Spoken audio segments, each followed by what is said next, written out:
And welcome to the Yard Prep 5 Reasons Sports Miami Dolphins pregame show. I am your host for today, Louis Sung. The extra yard guys are out and about, so I am joined today by none other than Ethan Skolnick, the head of this whole shebang, and Jazz Santana. How are you, gentlemen? Good to be with you. I'll let you take the hosting today. I'll save my voice. Okay, save your voice, man, because we're going to need it a little bit later. How are you, Jazz? You see, you're muted. I have no idea what you're saying right now. I'm doing awesome, man. I'm pumped. I'm ready to be on. I'm All right, excited. sounds good. All right, sounds good. So, plenty to talk about in the next 30 minutes. We're going to try to get as much of it as we can get done. But before we go ahead and do that, I want to just once again say thank you to our sponsors, ThriveFantasy.com. So, like I said last time, if you're someone like me who doesn't really want to put in the hours upon hours of research into knowing exactly who to put on your team and when to put them against what opponent, well, Thrive Fantasy is going to take a lot of that work away from you. So all you have to do is follow the link in the description below, and you can just choose 5 or 10 players or so, and you can just go ahead and choose whether they're going to get the over or under on specific statistics that they're going to get throughout the game. So, for instance, if you think Tua is going to get the over or under on, say, 245 yards throwing in that game, you can just go ahead and make your shot on that. If you end up getting the most points out of everybody in that group, you could be the one who ends up winning the grand prize. So make sure that you go ahead and follow that link. You go ahead and click and put in the promo code Dolphins if you don't want to follow the link instead. So plenty of options for you to go with. Just go ahead and get onto thrivefantasy.com right now and prop up today. So lots of stuff to talk about today. So last week, the Miami Dolphins faced off against the Chicago Bears. The starters looked fantastic. Everything after that looked pretty darn bad. So hopefully we're going to get a little bit better on that against the Atlanta Falcons. We had assumed that this was going to be the dress rehearsal game. It doesn't look like that's going to be the case, simply because looking at the official announcement made by the Miami Dolphins, this is the rather long list of players who are not expected to make an appearance tonight. I'm just going to go over the list with both of you right now. So from numerical order, which the Dolphins were so kind of them to do. So Albert Wilson is not expected to play. Will Fuller is not expected to play. Lynn Bowden will not play. Devontae Parker will not play. Preston Williams will not play. Isaiah Ford will not play. So that's 6 wide receivers now who are not going to play tonight. Then we also have Javon Holland, who's not going to play, which is very disappointing. Brandon Jones will not play. Javaris Davis, a cornerback, will not play. Vince Beagle is not playing. Landon Roberts is not playing. We will not see Adam Pankey, and we will not see Ethan Carter. Now, considering Carter was helped off the field last time, that doesn't surprise me. Landon Roberts just recently got off the PUP list, so did Preston Williams, so it doesn't really surprise me much there. It is something of a surprise that Javon Holland is not playing. I don't recall there being any report that he was injured or anything like that. I would have thought that they would want to see him get some more snaps in. Reports from Joe Schott of the Palm Beach Post saying that Will Fuller looked fine, Albert Wilson looked fine, Devontae Parker looked fine, just running sprints down the field. So why are they not playing? I don't know. I guess maybe they're just trying to save it. They already know that those guys are going to make the team. That's fine with me. I just wish I could have seen them, because right now what's going to happen tonight is we're going to get the likes of, and this is going to make many people triggered as soon as I say his name, Jakeem Grant. Like just waiting for the boos to go out. Those guys are on the way to the game, so they won't do the whole 19 thing. So Jakeem Grant, you're going to have Mac Hollins, you're going to have Robert Foster, you're going to have Malcolm Perry. That's but you're burying the lead, Lewis. You're also going to have Jalen Waddle, and so that's why when we were just doing something for David Eversole and I were just doing something for another fantasy app, we were saying go over on Jalen Waddle tonight, because I mean you're looking at 6 potentially of the top 8 receivers on this team are not available tonight. You've got and I apologize for my voice. People who've been following me know, but I'm 5 on the floor, etc. But you're also got a home game. You want to showcase your first round pick. You want to get the fans excited about it. I would expect a lot of work for Jalen Waddle tonight. I will say this, and Jazz, I'll throw this to you too. I mean, this idea that the receivers are just going to be fine when everything starts off, it seems like a lot to ask. I mean, Devontae Parker's been in this, it's a different system, but he's been here. But Fuller's new. He's going to miss the first week anyway. But then some of these other guys, I don't know. It doesn't seem to me like they're all just going to hit the ground running. Yeah, I mean, well, first of all, I'm excited to see a lot more of Jalen Waddle. I was going to talk about that a little later on, but yeah, obviously you're going to see a lot of work from him, so that's good. And the other guys know. I mean, they still need to get in. They still need to get their reps. I mean, Devontae Parker I mean, Jesus, like what's going on with this guy? That's the one that's kind of left me a little clueless the most out of all of them. I don't think so. I still think they need to work with Tua. I still think they need to work in the offense and kind of understand the system a little bit more. And I know that Park has been here for 19 years now, but it's just to me it's kind of awkward. Lewis, I agree with you, man. Like I'm kind of shocked that all these guys are going to miss this game, and who else is going to play now? How many guys do you have now on the roster that are going to play? Mac Hollins, Grant, Waddle, 4 or 5 guys. I don't even know. I mean, who else are they going to bring into play? So in the third and fourth quarter, Kirk Merritt, Kyle Loxley, Khalil McLean. Awesome. All right. So, I mean, hey, listen. You know what? This is the thing about it that's kind of being overlooked because it hasn't really mattered who Tua has been throwing the football to. It's pretty much been working out. So then that's a major plus given what we saw last season when all the weapons, and we were saying, the weapons. And by the way, let's not overlook the tight end situation. No. We have not heard that Mike Gesicki's not playing, and we already know that Tua loves him some Gesicki. We're going to get more of Adam Shaheen. We're going to get more of Durham Smythe. Now, you can argue the athletic ability of those 2 other guys, but nevertheless, you can know for sure that Tua likes throwing to his tight ends, and that's fine. So they're basically extra wide receivers in this case. And of course, there's also the potential for the delightful wheel routes run by Mr. Savon Ahmed, who I actually had as one of my top 5 players to watch tonight because of all the running backs who played last week. The only one who really made much of an impact that whole game was Ahmed.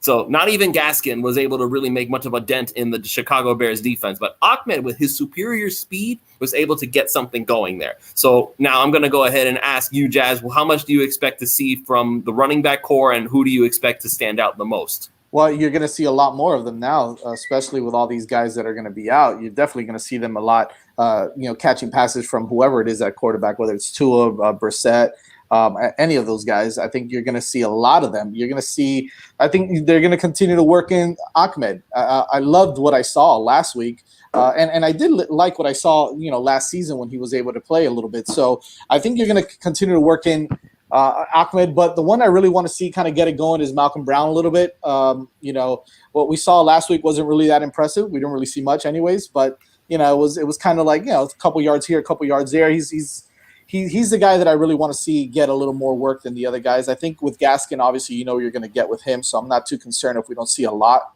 of Myles Gaskin. And I love Ahmed. I think that if you change jersey numbers with Gaskin, you kind of get the similar players. He's maybe a little bit quicker than Gaskin, so I like them both, but I really want to see a little bit more from Malcolm Brown. So the thing with Malcolm Brown, and this is something that I wanted to point out, but I remember Manny popping in real quick and saying that that's not how it is. But I'll go ahead and say it anyway. Maybe I can get him to jump in again. But Malcolm Brown, what I watched from him last week, no, he wasn't really getting a whole lot of yardage when he was running the football. But I will say this, he at least had more effort than what I was seeing from Jordan Howard last season. It wasn't that, Malcolm Brown was slow and he's not getting anywhere, which was the Jordan Howard problem.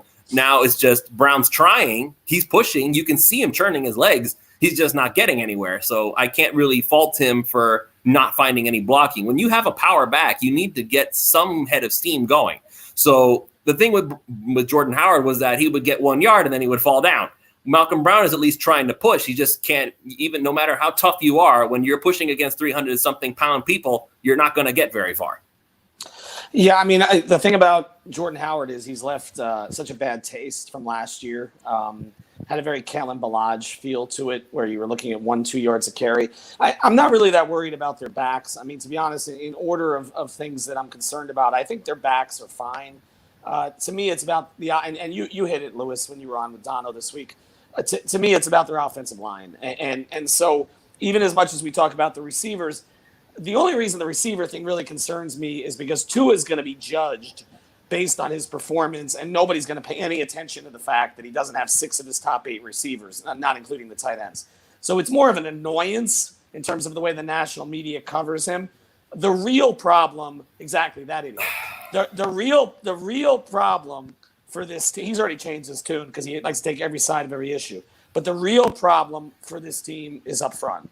And the real problem is this, that whatever you think of what Greer has done, accumulating assets, you cannot keep drafting offensive lineman after offensive lineman after offensive lineman and still have the offensive line suck, okay? There is a certain point, and this idea that, well, offensive linemen need to grow into it, okay?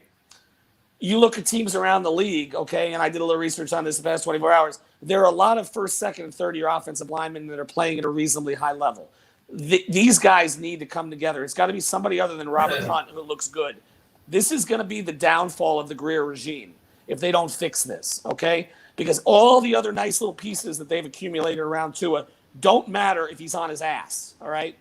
So this, to me, is everything tonight. Those guys are playing. The wide receivers are not. Those guys are playing. They need to play better. That's where they're at right now. Yeah, Lewis, Ethan, just one thing. So, as you guys know, I'm an Eagles fan, and Howard signed again with Philly. I watched him on Thursday night. It was quite clear that he obviously didn't want to be in Miami. He really didn't care, along with the issues with the offensive line, because he looked pretty decent. And he's going to make the football team. And he'll probably be the team's second best running back behind, Miles Sanders, which says a lot.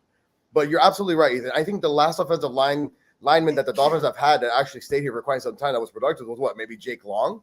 Pouncey? Well, no, it was Tunsil. It was Pouncey. I mean, Tunsil, but here's the thing, Manny, you shouldn't need to draft an offensive lineman in the top 15 every to year. Get quality play and offensive line, okay? The New England Patriots and other teams, the Steelers, have managed to draft offensive linemen from the second round down, the Ravens that have had success.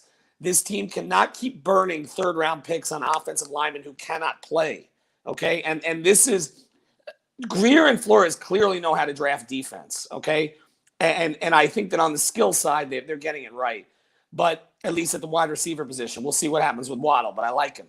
But to me, the issue, Lewis, is if they can't block, none of it means anything. And this has been a consistent problem for 20 years, and I hate to say it, Chris Greer – and he was not the primary decision maker during that time, but he's been here during all that time, and they have struggled to find a cohesive offensive line with the exception of a couple of years in those past 20. Well, now they also have, if I'm not mistaken, Reggie McKenzie in there. They have Marvin Allen in there. Was that his name, Marvin Allen? I think that's what his name is. Yeah, so Marvin Allen, Reggie McKenzie, and, of course, Greer is still there. So these guys have also found very successful offensive linemen, but they don't seem to be having much of an impact either. I don't know why the Dolphins have struggled over the past decade to get things fixed, but this is what I will say, and I said this on the Dono show as well, is that Miami is not the only team out there with offensive line woes, because there are a lot of other teams out there who have also felt that for the past decade and a half, they can't seem to find quality blocking. And I would go as far as to say that the game has changed so much over the past 20 years that finding quality offensive linemen is not as easy as it used to be. It really isn't, because nowadays the game has gotten so fast and it has gotten so frantic and high-paced that all you really have to do is be able to keep your quarterback upright for 2 seconds, get the ball out, and then start running upfield to start blocking for your other Lewis, guys. if that's the case, then shouldn't it be easier? I mean, the reality is if you've got a quarterback who can get it out quickly, you've only got to hold your block for half the amount of time that you used to. Right, and that's why RPO offense, right? And that's why Tua still looks, and I suspect that's why Tua looked as good as he did last week against the Bears, aside from that one little mistake. He was getting the ball out quickly. He found his target. He threw it to him. The only time he made any kind of mistake was when he was waiting around too long and he missed his guy. He should have thrown it to Shaheen a lot earlier and it would have been an easy touchdown, but he waited too long. So all I'm going to say is that I want a brick wall in front of Tua, and I'm not going to excuse Chris Greer for not getting it. But I will also say this. If Miami was the only team struggling with this, and believe me, they're not. You can only pick a handful of teams. Manny just mentioned a bunch of them. The Ravens, the Steelers, the Chiefs. The Chiefs were awful. The Chiefs were awful. The Chiefs fixed it. in one off season. Let's see if that sticks. Right, Okay. right. So because they are, again, I brought up Mitchell Schwartz last week over and over again. He's not there anymore. So let's see what happens with that. And then you can also point to Dallas, but then Dallas's offensive line was starting to fall off just a little bit after losing a lot of their starters. They lost Travis Frederick. Tyron Smith was gone for a little while. It's like Tua's Day merch. Yes, go ahead and go to 5 Reasons Sports to get some Tua might as well do it. I might as well do it. Yeah, trust the floss says. Yeah, that's the thing. How far are you willing to trust the process, particularly when it comes to the offensive line? I trust Brian Flores to coach the heck out of a defense and make it one of the best in football. He's proven he can do it. Can he do that same thing with an offense, or more specifically with an offensive line? Right now, I'm not convinced. I think the Tua can elevate this offense to a point where it's competent. I don't know if I can say that they're ready to take that next step, because, again, it doesn't look like we're going to have much of a running game. And as much as I wanted Najee Harris, and I will continue to say that because I wanted a top-tier running back, as I don't see Harris having much success behind this line either. I don't know who you can go out there and get that would be able to run behind this offensive line consistently and effectively. Well, that's what I mean. That's the thing, right? I don't think it's a matter of not having good running backs or decent running backs. It's about having the offensive line to be able to get these guys to be more successful. I don't know. I'm okay. I'm with Ethan. I'm okay with our running backs. I like our running backs. I like the guys we have. But I'm also with him on the fact that the game has changed so much, Lewis. Right? I mean, it's get the ball a couple steps and get the ball out quicker. So being able to grab a couple of those offensive linemen that can do that should be a little bit easier than and I know you say all these other teams are struggling with this as well. It's not just us, but at the end of the day, it really doesn't matter what all the other teams are doing, right? At the end of the day, it's what the Dolphins are doing. That's what we care about. That's what Chris Greer and the fan base cares about, and everybody else cares about. So if we can't fix it, it really doesn't matter what anybody else does. I think that at the end of the day, you should be able to get at least 2 or 3 of those guys that can do that. They can kind of hold their blocks for half a second or a couple seconds and be able to give Tua some time to get the ball out. Just everybody throw the comments in. We appreciate them. And, of course, if you want to use the super chat, use that too. It helps pay for my cough medicine. I will say this, though, about Manny. I got to do heat pods this week, too. We got to get through it. But here's the thing about it. I like the fact that Greer's bringing an offensive lineman with some versatility, because that gives you flexibility when you have injuries. One of my concerns, though, is that it never seems like they settle on a 5. Okay, and the best teams eventually settle on a 5, and they allow that group to play together. And you've got, one guy's working at left guard, but he might be the right tackle. The left tackle might be the right guard. It's all over the place. Okay, you move Dieter to center after he played guard. Okay, again, having versatility is fine for your 6th, 7th, and 8th linemen. Okay, for when guys get hurt. But your 5 needs to be your 5, right? Like, ultimately, like that to me. And I just don't think they're settling on a 5. Then they're much better at this, again, on the defensive side. It just seems like they're able to identify talent on the defensive side. I'm disappointed we won't see Javon Holland tonight, because I wanted to see what he looked like, because obviously he's been one of the stars of camp. But I just offensively, I just think they're limited by the fact that they don't have a set starting 5 in the offensive line. I want to see what they look like tonight. This is not a formidable front that they're playing against. They should be able to move the ball effectively, even with the limitations at wide receiver. Yeah, Zachary brings up. Go ahead, Manny. Go ahead. No, just one quick stat which I found really interesting this week. So, all those Super Bowl teams that have won since 2010, guess what? Top 5 they've had offensive line. So it's quite clear that you can try to out-scheme somebody, but the players' bodies and scheme and going further than that is changing. Tua, yes, is he mobile? Yes. Let's be honest here. Hip injuries. I've never had one, but man, sometimes it hurts. Right? At my age. We can all admit that. So just imagine a player of his caliber that came from the SEC, top colleges plays playing game in and game out. At some point, if he gets getting hit, gets drawn to the floor, at some point you're kind of risking it in a way that if you just happen to have just a cohesive offensive line without having to put left guard or right tackle to guard to center. I mean, Jesus, like there has to be some type of, I guess cohesiveness. Yeah, it's so important. It's like, guys, this has to be done. Yeah, it's so important we have weapons. This whole shenanigans of playing Monopoly with the offensive line in this particular season that's not good. The Patriots, listen, I get it. The Patriots, we saw them on Thursday and they blew the crap out of the Eagles and everybody's overreacting. Oh my God. But let's be honest here. This division, the Miami Dolphins should have no problem competing with it if they somehow just get this offensive line issues together. And by the way, Malcolm Brown, everybody hating on him. The guy came from playing behind Todd Gurley and Cam Akers in LA. Malcolm Brown's not going to run for 20 yards going outside the hashes, okay? If he has some type of space, he'll fall forward. But he cannot go forward if the holes are not even there. Well, I think the big issue, and Jazz, you should go next. I think the big issue is the running backs are fine. They're not going to elevate the offensive line. There's no Barry Sanders there who's going to make everybody look better, okay? I mean, they'll get yardage when it's available to them. They're not going to create additional yardage. I think that's one of the issues. I did want to ask one thing because we haven't talked defense at all, and we got 8 minutes left here. And I know we got a Canes guy on here. So where exactly is Jalen Phillips at this stage? We haven't talked a lot about him. I know Lewis, you wrote about him. They were working him back. What can we expect there? Well, you're asking me. I mean, you just want to see him on the field first and foremost. You want to see what he can bring, especially on those the third down plays where you want him to rush the quarterback and get some pressure on him. I think that's the most important thing is just getting him on the field and seeing how he can kind of put things together and get to the quarterback, right? That's what you brought him here for. You didn't bring him here to do.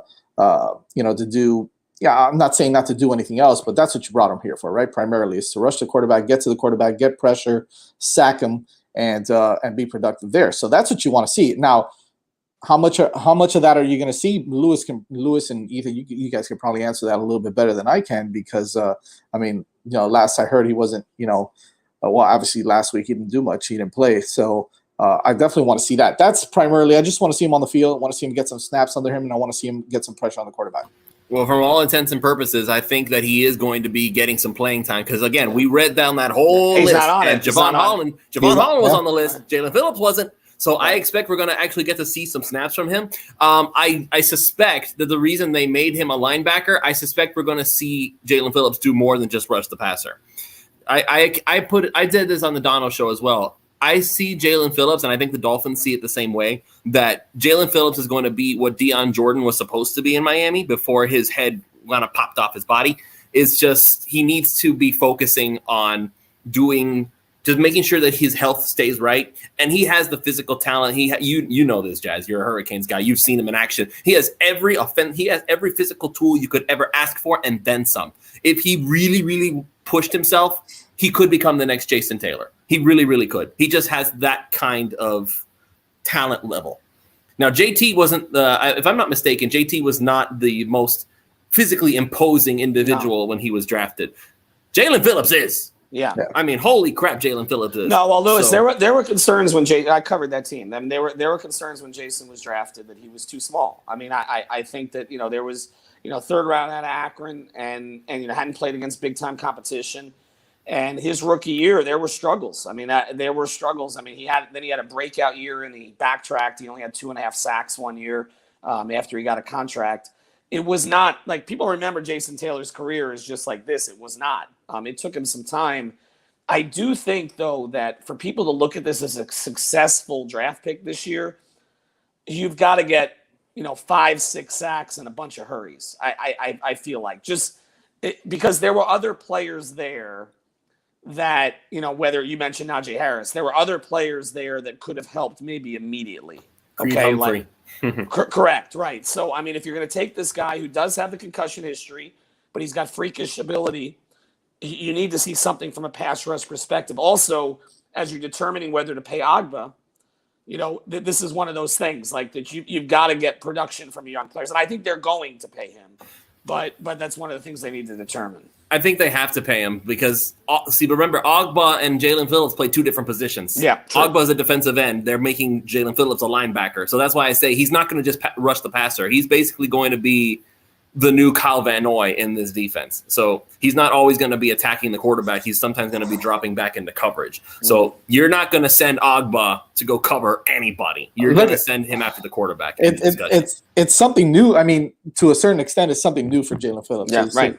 Dropping back. And so from that perspective, if you're going to expect a lot from him like that, I just don't know how much you're going to see of him being that productive doing that. I don't know how much he's progressed when it comes to, dropping back and covering the tight ends or running backs or whatever it is that he's going to do. But for a fact that if he puts his hand on the ground or if he comes from the outside and he rushes a quarterback, he should be, right, all intents purposes, with how talented he is, how big he is, you should be able to get you should be able to get that production from him from that standpoint. So if the Dolphins brought him here, Ethan, you brought up a great point, to drop back and cover. Well, then there was other guys there that they could have done that with. But that's the thing. He's going to do both. They're going to do both. Right. Yeah, right. He's going to do both. But you're going to see, I think what you want to see is right away you want to see the production from an edge perspective. And then the rest will kind of, he'll have to develop and get better at too. Just one more quick thing before Najee Harris does not change his team's issues unless the offensive line fixes itself first. I don't care who you have back there. Yeah. Players, Emmitt Smith. I don't care if you have Ethan. I don't care if you have Ethan Skolnick in his prime with a six-pack. You don't want to see. You don't want to see Ethan Skolnick in his prime. He's in his prime right now. Are you kidding me? I'm to hear my voice. No. But the one thing, we only got a couple minutes left, and I think we should go around the horn here a little bit. Lewis, you mentioned other guys that you wanted to see tonight. Is there a position battle that you're going to be keeping an eye on more than any other? Again, knowing that there are 6 receivers out and 2 of your top safeties are out. But a lot of the other guys are playing. So, what do you want to see tonight?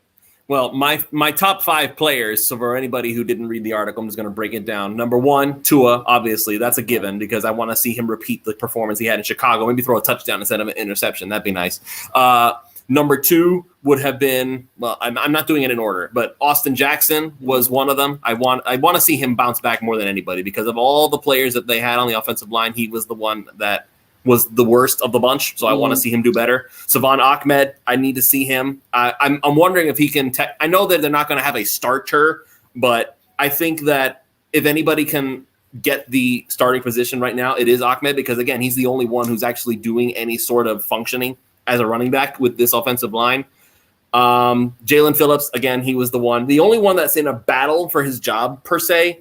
And this is something that was brought up earlier in the show from Young Lion 1804. Is Grant on the bubble since he's playing? Jakeem Grant, I don't want to say he's on the roster bubble. I really, really don't. Because, again, he and Tua seem to be getting this rapport going. It's mostly the fan base that seems to be so down on him because of all the drops that he's had. The coaching staff doesn't seem to be down on him. They really, really don't. And why is he out there playing? Because, honestly, I think he was going to play no matter what. But let's be honest about something. Even if he wasn't playing, you're going to take away even more wide receivers. Are you going to have these 3rd and 4th stringers playing the entire game? You got to give Tua somebody to work with, somebody that he expects to work with. Because you don't Kyle Loxley is not going to make the final roster.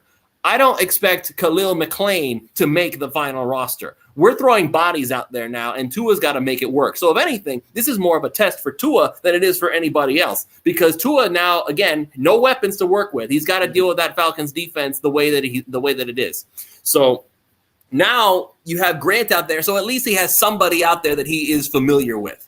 So somebody that he has this rapport with. I know that Gesicki is there, but it's going to be a challenge for Tua specifically. So, Dade Franco, if you want to see more Javon Holland, I'm sorry, not going to happen tonight. Sorry. Not playing tonight. But the one other thing on Grant, though, is this. If they really don't want to put the return reps on Waddle, then you got to keep Grant. Jakeem Grant's spot is likely safe. And also, when you look at the other receivers, there are some receivers in that group that I don't trust to stay healthy. I just don't. I mean, a lot of the receivers that are out are receivers that there were questions about before the season started. So that's an issue. I want to see Noah tonight. He's got to be better consistently if he's going to be part of that mix. To me, the secondary is very interesting. You don't have Holland, and you're also missing the kid from Texas. He's not playing tonight, right? So you've got two safeties From out. Texas, Brandon Jones. Brandon Is that what you're Jones. talking about? Okay. Right. So you got Brandon Jones, you got Javon Holland out. So you're basically talking about a lot of Eric Rowe. Jason obviously. McCourty. Jason McCourty. I mean, they brought in some Coleman. They brought in some veterans there. But, I want to see how that unit plays out. Xavier Howard's playing. But Xavier is playing, and I think people Byron are curious Jones to is see playing. where he is at. Byron Jones is playing, so Xavier can scowl at the other side and about how much money he's making. No, Calvin Ridley is he's gonna have a hard time tonight. So it's like, sorry, Falcons PR, but it's not that easy. But the other thing is, I'm telling you, you're going to see Jalen Waddle break out tonight. I think that's what this is all tied to tonight. If you're playing fantasy, go over on Jalen Waddle. I think they're going to try to get him to put on a show tonight for the fans in the only game that they have a chance to do it. That was the first guy. Yeah, that's the first guy I was thinking about. Is I want to see more Jalen Waddle. I want to see Tua and Waddle kind of connect on a few throws. And you saw it in practice. You saw what he was doing to a lot of those cornerbacks. So that was cool to see. But yeah, I definitely want to see him. I think the interior line. I know you mentioned Lewis, Austin Jackson, but I think the battle between like guys like Kinley, Liam Eichenberg. Where is Eichenberg going to play? Is he going to be able to, like those kind of guys? It's Kinley.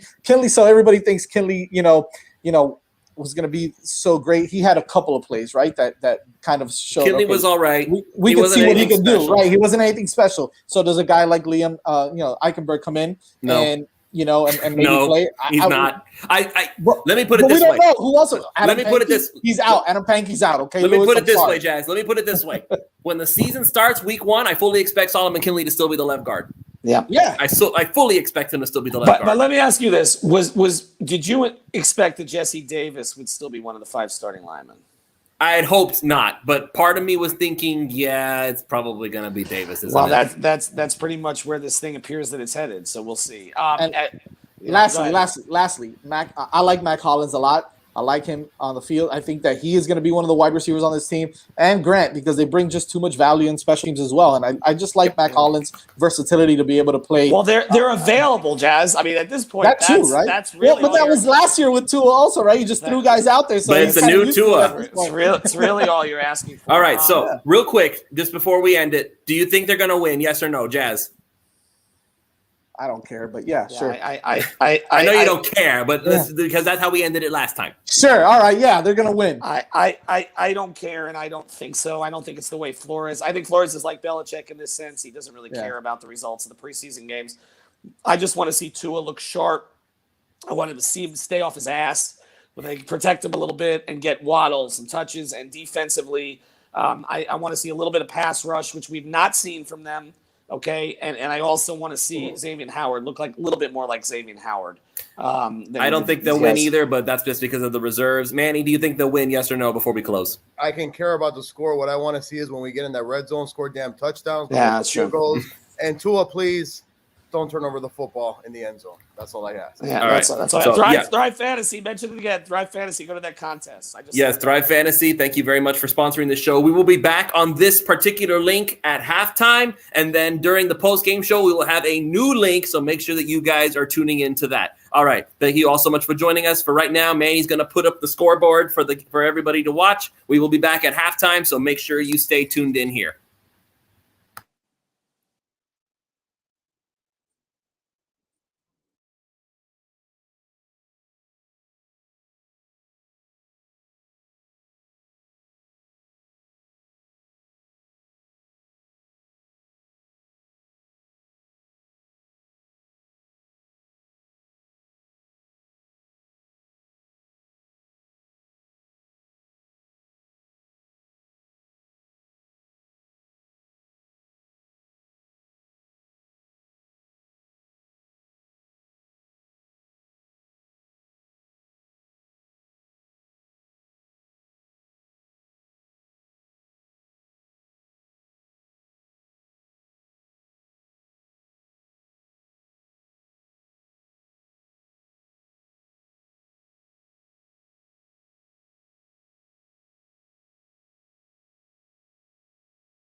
All right, so the Dolphins get on the board.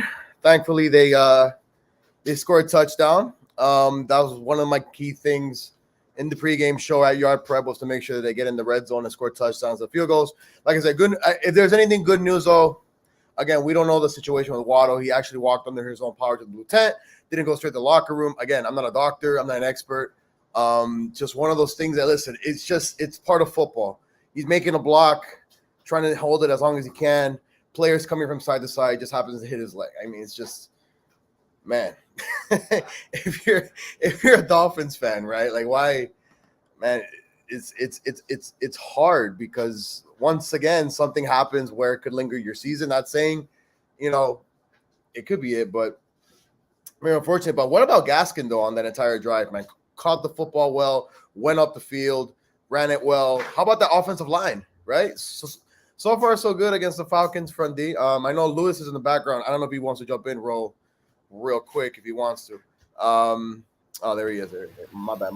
I am here. I was actually wondering because a lot of apologies to all the folks who thought this was a live stream link. No, we're not. We're not a live stream link. We're not trying to get fined.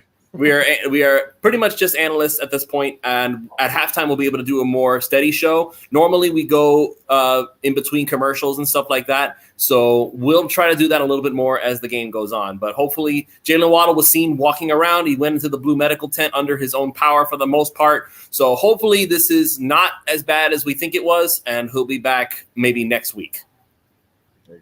All right, let's get back. Let's see if the defense can create a stop here on A.J. McCarron's second possession. Let's.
All right. So Jalen Waddle's going back in the game, ladies and gentlemen. I don't know.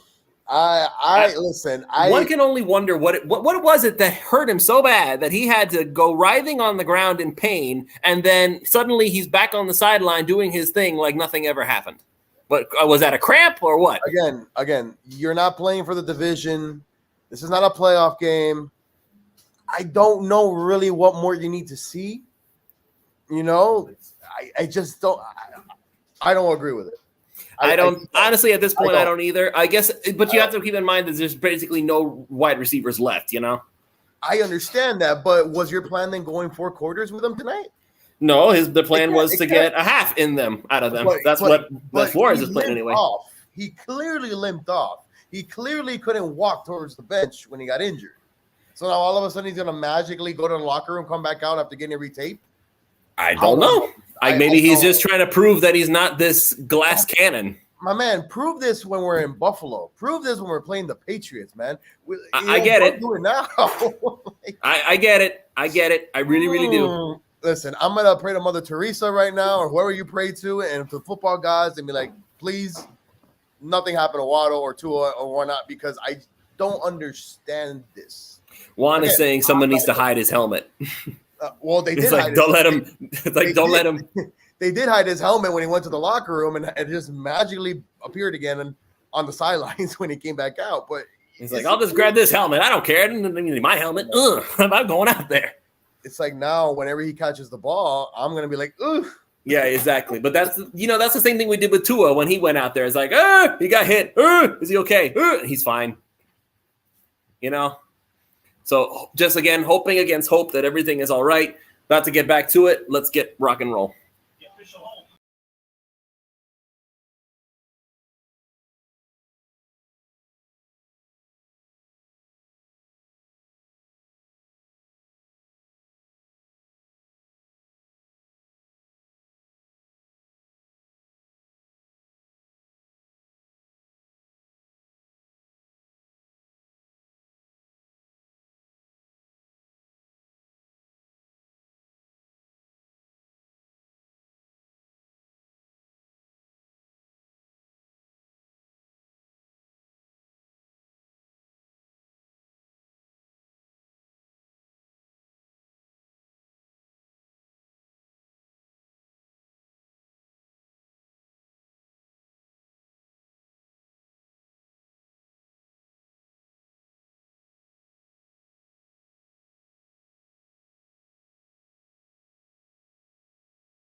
All right, so we are officially back as the Miami Dolphins' first quarter has come to an end. So obviously the big thing right now, Tua, in spite of getting the pressure in his face, he's managing to keep making those throws. This is a big, big contrast to what we saw last season where Tua didn't look like he knew where he was going with it. This is a direct result, Manny, and I'm going to say it right now. This is a direct result of the offense being built for him and him not trying to run someone else's offense that was not built for his play style. Well, this also shows that this is not a Changeli offense. That's for sure. Right, which is a Ryan Fitzpatrick offense. Yeah. No. It's quite clear that he knows that when his one or two options are not there, he knows what his third option is. But my man, please slide. Get out of bounds. I've been begging Tua to run the ball more. JT said it best. We don't need you to show. We don't need you to show your toughness right now. There are certain things that he learned from Fitzpatrick. Unfortunately, that was one of them. Well, for real. But other than that, though, like I really like the O-line game so far. Is Jackson still kind of on skates a little bit, but it's better than it was. True, but it hasn't shown in most snaps. But question, is Grady Jarrett even playing? I do not know. I know that there are a lot of. See, that's when I say, you know what? Listen, man, they were getting whooped by they were getting whooped by backups last week. So you know what? Correct, I consider this an improvement. Correct. Baby steps. At least they're steps. At least they're not going backwards. All right, game on. Let's go. Let's go.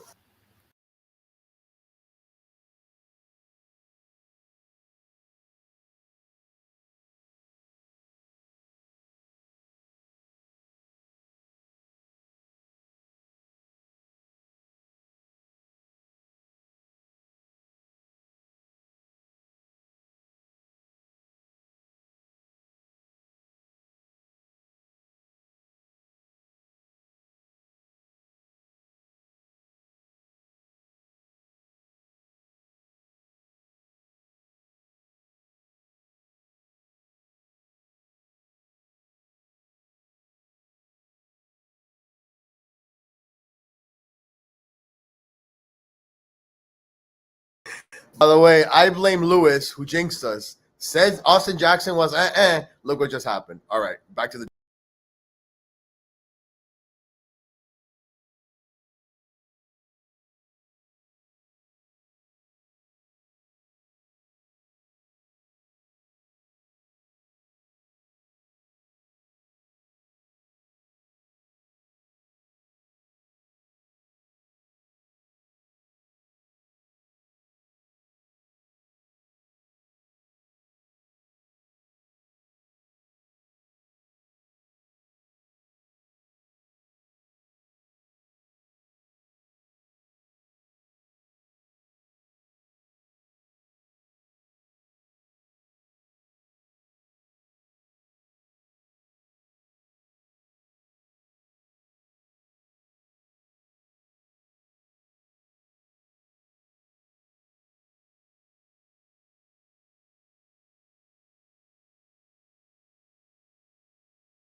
Damn Austin Jackson.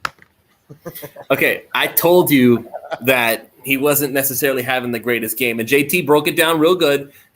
From the way he looked at it, it was like you ever seen those cartoons where you just have the guy and he's just like What are you doing? That's what it looked like Austin Jackson was doing to that guy, like grabbing him by the shoulders and just like shaking him up. It was like, let go, dude. That's not how you block.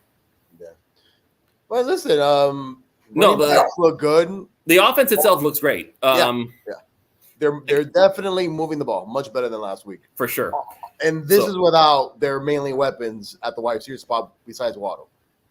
And that's a Tua thing. It really is. It's Correct. a Tua thing. He's getting confident. He's able to find guys. Now, his passes are not all perfect. There's been a couple of them where the guys had to juggle a little bit and try to bring it down. The Gaskin one, that Waddle one right there. Mac Hollins, it was a little out of reach.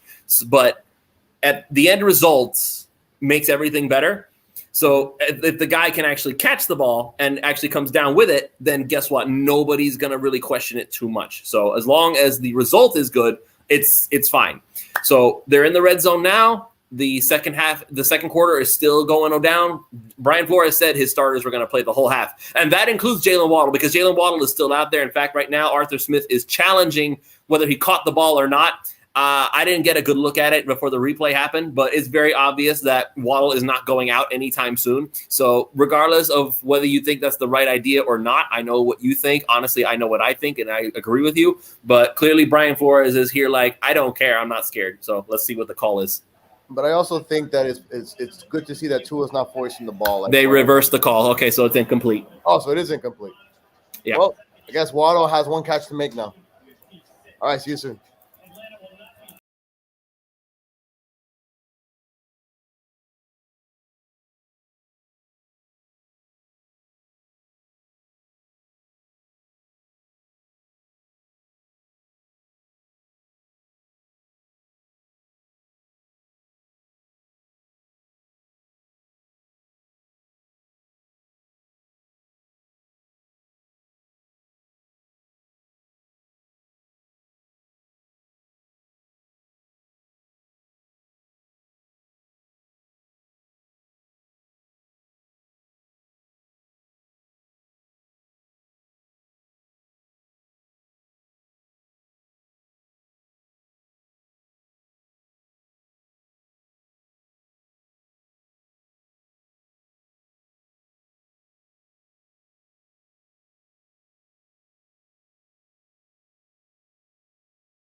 What can you even say, Manny? What can you even say? This was a gorgeous drive. Absolutely beautiful. Beautiful. From beginning to end. And watch, you have to give him credit for this because Tua showed so much. What's the word? Tua's days are for the boys. Exactly. He showed so much. What's the word? We always talk about it. Pocket presence. He was able to navigate the pocket. He felt the guys coming around him. And it's not like he had great pockets to work with. He had to move around here. He had to go here. But he always managed to keep his eyes downfield, always found the guy that was available, found Gesicki for 13 yards, found Gaskin just sitting there waiting for the pass. Boink, perfect shot, easy money, touchdown. It was a thing of beauty, and it cannot be overstated. I don't care that there's a few backups out there. There are still a lot of starters out there. Maybe not the top pass rusher, but you know what? The way that Tua is navigating the pocket, you have to imagine if these backups are getting there anyway, what's the difference whether it's Grady Jarrett or whoever the guy is passing them? They're getting there immediately anyway. Tua is still dodging them. He's still able to get away from them. He's still able to find the guy that he's looking for. And I think that's something that needs to be given kudos for. I think we've seen what Tua can bring, not only as a quarterback in this league, but at least to the Miami Dolphins, that confidence where you can just drive down the field. And listen, we know that in this league, it's the most important thing as a quarterback is when your one or two first options are gone, what else do you do with the football? Right. And his judgments, his way of knowing how to get it out of his hands, besides the play where he didn't slide, and maybe besides that throw to Waddle. See, now we're nitpicking. Now I sound like like freaking cowherd. But it's just beautiful to watch the way he's able to just take control of this offense. And we said it too. He's, in the huddle, he's in command, and he's showing that tonight. Tannehill, unfortunately, it seemed like he forced it. Tua right now is just basically saying, I know what I'm doing. I'm comfortable. I've seen this. I practiced it. Guess what? He's making it look like it's just absolutely magical. And those are things that at least as a Dolphin fan and at least as an NFL analyst going forward, you have to take that into consideration going forward. So, all right, we'll see you after this drive here of the Atlanta Falcons offense.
So here we are. What an amazing play at the goal line by the Miami Dolphins. Nick Needham doing what Nick Needham does. Miami needs to either pay him or trade him like immediately, because otherwise they're not going to get to keep him for much longer one way or another.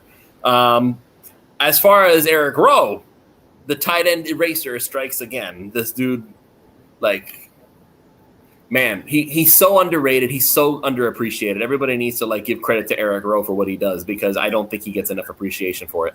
I mean, if I remember correctly, Eric Rowe played for Philly, and I think his biggest knockdown was, he couldn't cover, the wide receivers in the outside. And I think when he went, so moving him to safety was perfect. So moving him to safety, though, because now you're lining up with these tight ends. Now it's quite clear, right? Travis Kelce. There's so many others that I can't really think about them, but still, when you have that special tight end that's able to just be able to line up on the line of scrimmage and you're able to roll out, to have a guy like Rowe of his size and stature, that's a better matchup than it is to cover Julio Jones, than it is to cover in Antonio Brown. It makes just so much more sense, because the amount of speed that it takes for him to turn around and actually catch up to one of those guys, no offense, he's at least 1 or 2 seconds already far behind. So I think the Dolphins have finally found someone that they could plug in and just be that guy to cover any tight end that almost any tight end, or basically even listen.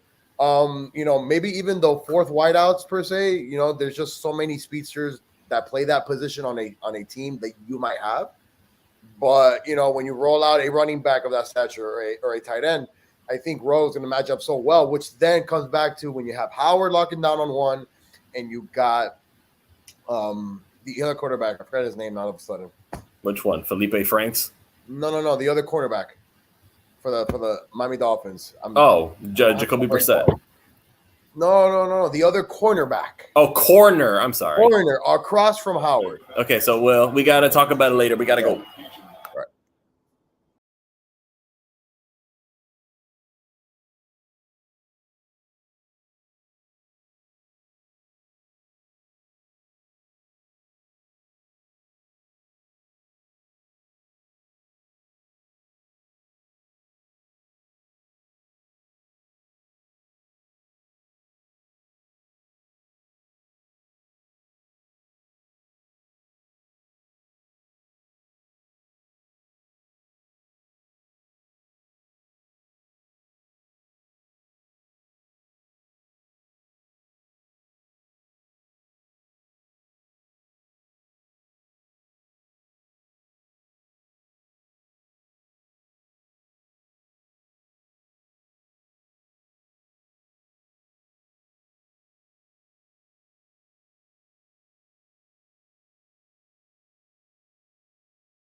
So I just want to say how wonderful it looks when Tua looks so confident.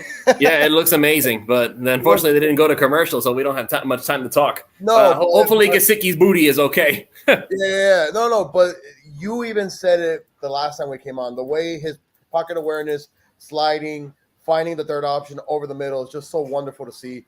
I really don't know what Colin Cowherd could probably say, but of course the haters will be out there. All right, we'll be right back.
I don't care what you tell me. That's a drop by Perry.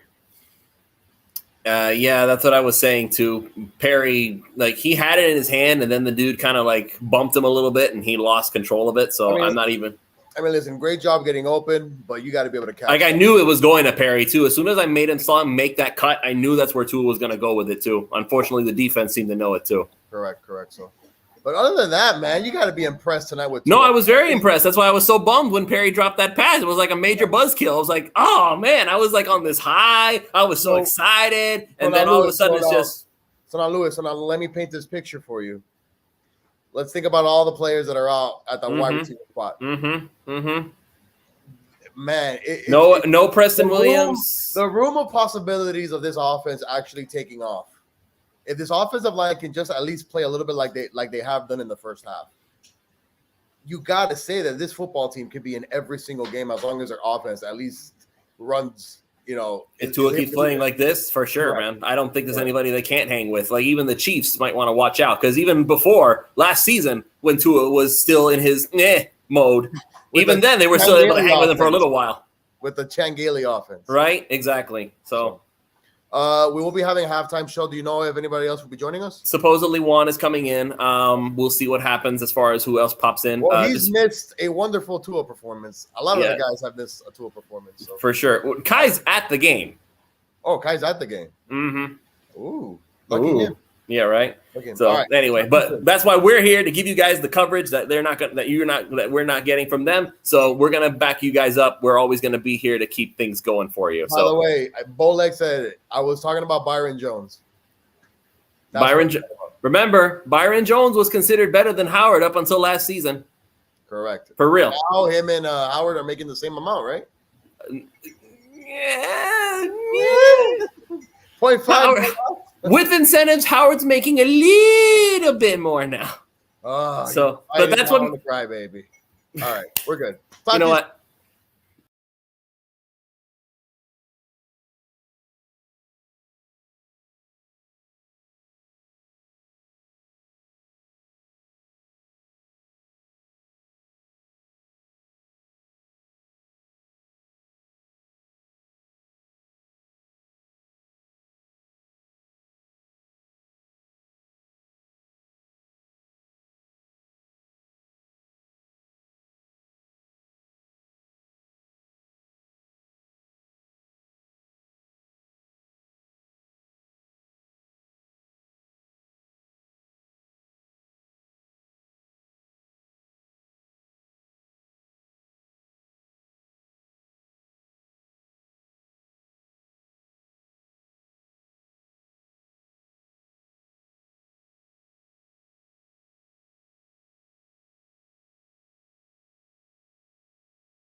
Alrighty, welcoming Mr. Juan Cardona to the halftime show. Thank you to everybody who stuck around with us this long. Here we go. We're getting ready to get everything up and running. So, what is there to say that has not already been said during the commercial breaks? Tua Tagovailoa has looked masterful this entire game. He's able to make sure that he's navigating the pocket, finding the open guys. And by the way, it really doesn't matter who he's throwing the ball to. If he's throwing to Mac Hollins, if he's throwing to Jakeem Grant, if he's throwing to Jalen Waddle, if he's throwing to Mike Gesicki, it hasn't mattered. He has managed to make it work with everybody he's got out there. And I hesitate to say this, but credit to the offensive line. The running backs were actually able to get a few yards from time to time. There was enough protection for Tua to be able to find guys open in the seam, on the edge, in the flat. He was able to get it no matter what. This was a dominant performance by the Dolphins offense as far as I'm concerned. I wish they could have scored a little bit more, but you know what? That comes with preseason.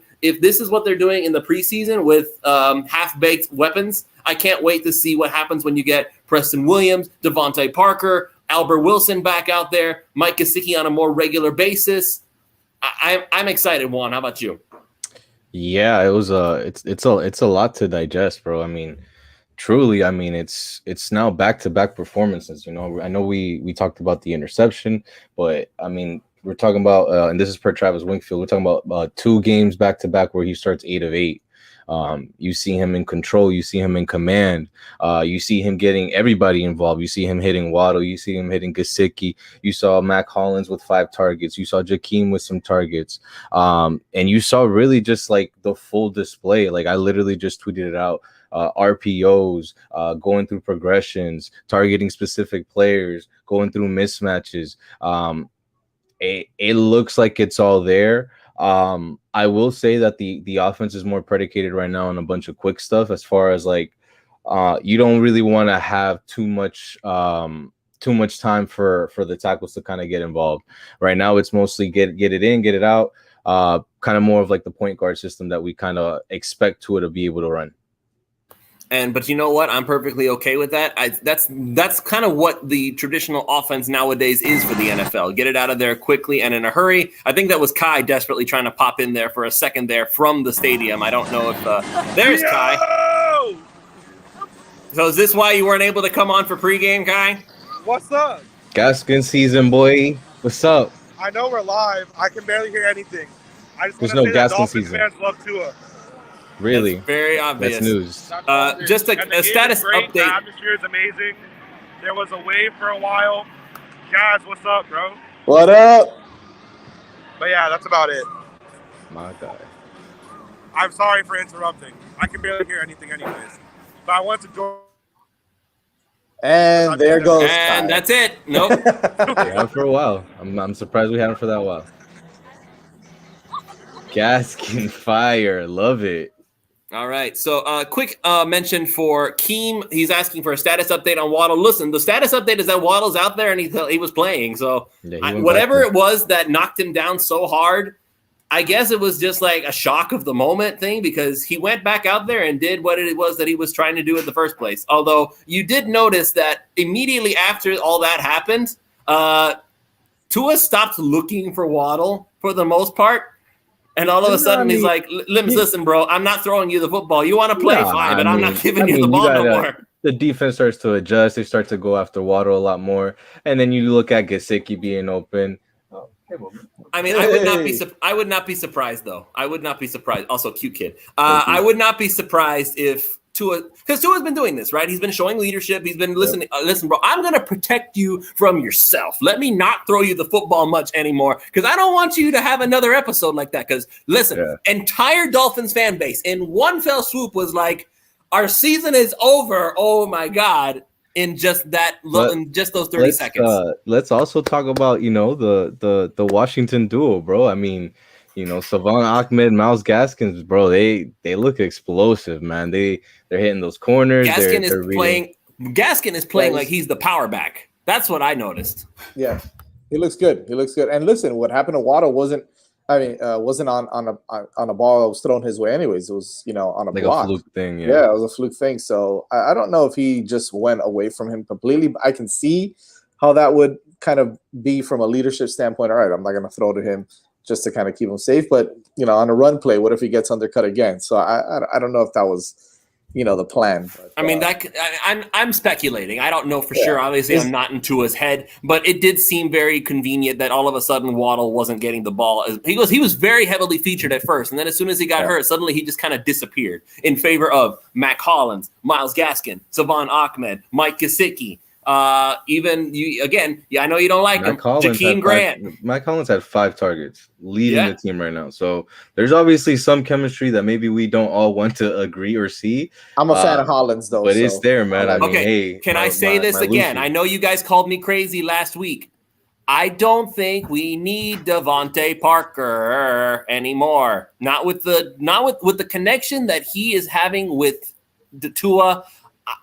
I'm really starting to feel like Devontae Parker might be expendable because you still have Preston Williams and you still have now Mac Hollins, who, by the way, again, he's not a little guy. He's pretty much I think he's actually bigger than Parker is. So Mac, he's big. He's a tight end big. So again, I ask the question: if Parker is going to be hurt all the time anyway, and he's not going to be available for Miami, why do you still need him on the roster? Before we get into that, Louis, I'm going to shout out some defensive players because, my goodness, AVG, you put him on the field wherever you want to go, and my man just makes plays. Eric Rowe, my guy was a tight end eraser last year besides for 2 tight ends, and this year just looks more like it. And my guy Royal coming in. Gaskin season, I love it. Pushing narratives, that's what we do here. I should have added the S at the end of it. Yeah, I mean, we'll take it. That's all right. All right. So I also want to point this out. On the defensive side of the ball, got to give some major credit to Sam Eguavoen, or is it Eguavoen? I don't know. I've said it one way all my life, so now I'm like programmed to say it that way. But either way, this guy out of the CFL, let's not forget, folks, and I mentioned this in my tweet, just like 2-3 years ago, he was starting for the Miami Dolphins linebacker core. He was a starter on that defense, and he did pretty decently. So now you have him as a reserve player, and all of a sudden you see him doing this stuff. He's making sacks. He's dropping back into coverage. Granted, he had that PI, but you know what? Aside from that, that's literally the only mistake that I can see from him. He's been all over the field. He's sacking the crap out of poor Franks. He has no idea what's going on. So give big-time credit to Sam Eguavoen for doing what he's doing. That defense as a whole is continuing to be stifling. How do you guys think? How do you guys think the O-line did?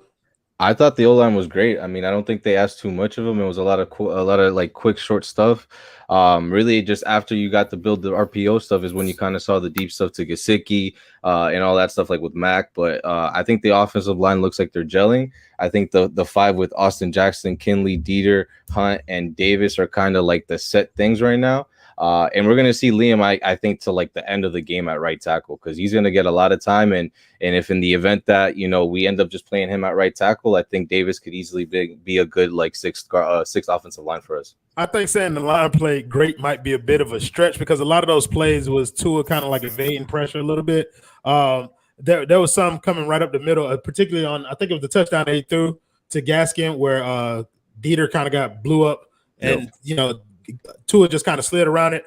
But overall, they have been playing well, better than they showed last week.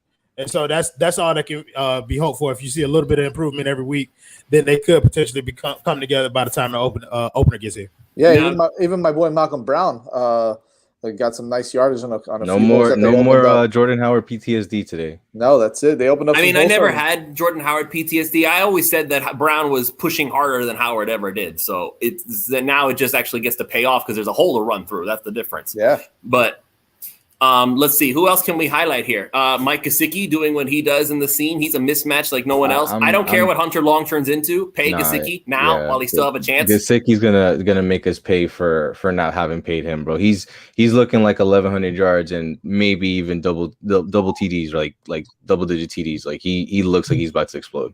Have you guys talked about Mac Hollins at all? Yeah, we already talked about Mac Hollins. We can talk more Mac Hollins if you want, though. I'm down. I know Royal wants to get on my case about saying trade Parker to keep Hollins, but that's just me trying to. I'm greedy. I want more draft picks. That's just how I am. No, that's fair though. But to your point though that you were making, Mac Hollins is looking really good. Like now, like you know what I mean, and he is replicating a lot of the stuff that you expect from Devontae Parker. So I see where you're going with it, but it's just I couldn't get on board with getting rid of Devontae Parker and put him in there. But Matt Collins has been playing really well, and I like the attitude that he's playing with out there tonight. Like it's like this is going to be my goddamn spot, and I'm going to take it from whoever gets in my way, and so I can appreciate that from him. I think the biggest difference between him and Parker, I guess, to a certain degree, is the big playability, right? Like you can throw it up, run a go route with Parker, and he might go up and get it. And that's not to say that Matt Collins can't do it, but I think that's what Parker brings to the table that maybe no other wide receiver aside from Fuller now can kind of do. Preston Williams. Team. Oh, come on. I mean, I love Preston Williams. I mean, they're both pretty much the way I see it. They're both the same player. They both go up and get it, guys. They're both tall. They both get hurt all the time. Can I just ask you guys real quick? Because you could tell if you went to training camp, Waddle was looking like the primary option, but like he's looking like PPR monster right now. Like he's looking like the offense one. He's the kind of guy that you have to be very careful about choosing when you go on to thrivefantasy.com and go ahead and pick the over and under on whether or not they're going to do it.